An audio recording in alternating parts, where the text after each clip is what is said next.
ప్రతి సమస్యకు పరిష్కారం ఈగలై ఛానల్. నమస్కారం, ఈగలై ఛానల్కి స్వాగతం. ప్రొడ్యూసర్ గారు చెప్పండి సార్. అదే సార్, మీరు నాకు మాట ఇచ్చారు, నేను కూడా మీకు మాట ఇస్తున్నాను. ఇప్పుడు మంచి కథ కోసం అని మేము ఆడిషన్స్ ఇచ్చాం. మంచి కథ వచ్చింది అనుకోండి, నేను మీకు బ్లాక్ బస్టర్ హిట్ ఇస్తాను. అసలు మనకి 100 days బొమ్మ ఆడిపోవాలి, అలా ఉండాలి. మరి నేను మీకు ఆడిషన్స్ అవుతున్నాయి, నేను ఆడిషన్స్ అవగానే ఫోన్ చేస్తాను. నేను మీకు మాట ఇస్తున్నాను కదా, నేను ఎంత మంచి డైరెక్టర్ మీకు తెలుసు. ఆ నమ్మకం మీద మీరు నాకు ఇంత బాధ్యత అప్పు చెప్పారు. నేను ఆడిషన్స్ అవగానే మీకు కాల్ చేస్తాను, ఓకేనా? థ్యాంక్ యూ ప్రొడ్యూసర్ గారు. ఆ కథతో మీరు సినిమా తీయడం, ఆ సినిమా నంది, ఆస్కార్ అవార్డుల మీద అవార్డులు, హిట్ల మీద. నువ్వు ముందు కట్ చెప్పు, అది మంచిదా హిట్టా ఫ్లాపా నేను చెప్తాను. మేడం, ఇది మంచిదనడానికి ఒక ఉదాహరణ చెప్పనా మీకు? చెప్పండి. ఈ కథ రాసి 20 సంవత్సరాలే, ఎవరు అడిగినా ఇవ్వలేదు బాబు. ఎవరికి ఇవ్వలేదా, తీసుకోలేదా? అదే వచ్చింది. మా ఇంటికి సూట్ కేసులు పట్టుకుని ప్రసన్న కుమార్ గారు వచ్చారు, యాద కుమార్ వచ్చారు, సత్యపండు గారు వచ్చారు, మా హెచ్ఓడి చిట్టుబాబు గారు వచ్చారు.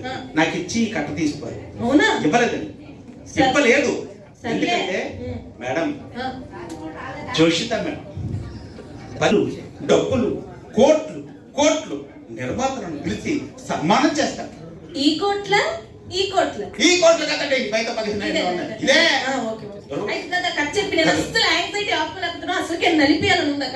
చూసారా మేడం, ఎంత కథ చెప్పకముందే మీరు ఎంత యాంగ్జైటీ ఫీల్ అవుతున్నారంటే, కథ చెబితే మీరేమైపోతారు మీకు చెప్పరా బాబు కదా.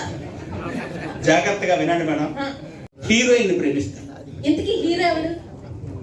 ఎవరు మీరు పెట్టుకోండి మేడం, యాదకుమార్ పెట్టుకుని అందంగా ఉంటారు. అది కాదయ్యా, హీరో హీరోయిన్ ప్రేమిస్తే ప్రతి సినిమాలో కామన్. హీరో బ్యాక్గ్రౌండ్ ఏంటి, హీరోయిన్ బ్యాక్గ్రౌండ్ ఏంటి, వాళ్ళు ఎలా కలిసారు చెప్పాలి కదా. అలాగైతే చూడండి మేడం, మన ఎక్స్పీరియన్స్ అది హీరోయిన్ పుట్టుకతోనే డబ్బు గలది, బాగా ఆస్తిపరురాలు, కోటీశ్వరరాలు. అలాగా జాలారిపేట పాకల పచ్చి నుంచి మేడం వింటున్నారా? చెప్పు. పుట్టుకతోనే కడు పేదరాలైన హీరోయిన్ జాలారిపేట పాకల మధ్య నుంచి అలా ఆర్కేపీ రోడ్డు వస్తుంది. ఎందులో వస్తుంది?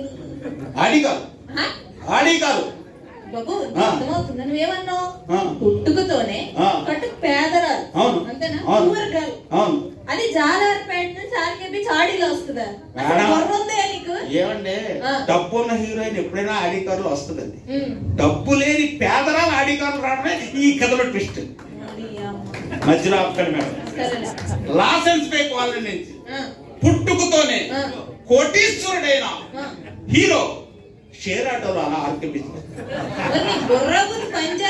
మనిషేనా నువ్వు? అసలు అన్నం తింటున్నావు, గడ్డి తింటున్నావా? మేడం, ప్లెయిన్ గా కథ రాయాలంటే యాదకుమార్ రాసేస్తారు, ప్రసన్న కుమార్ రాసేస్తారు, సత్యపండు గారు రాస్తారు.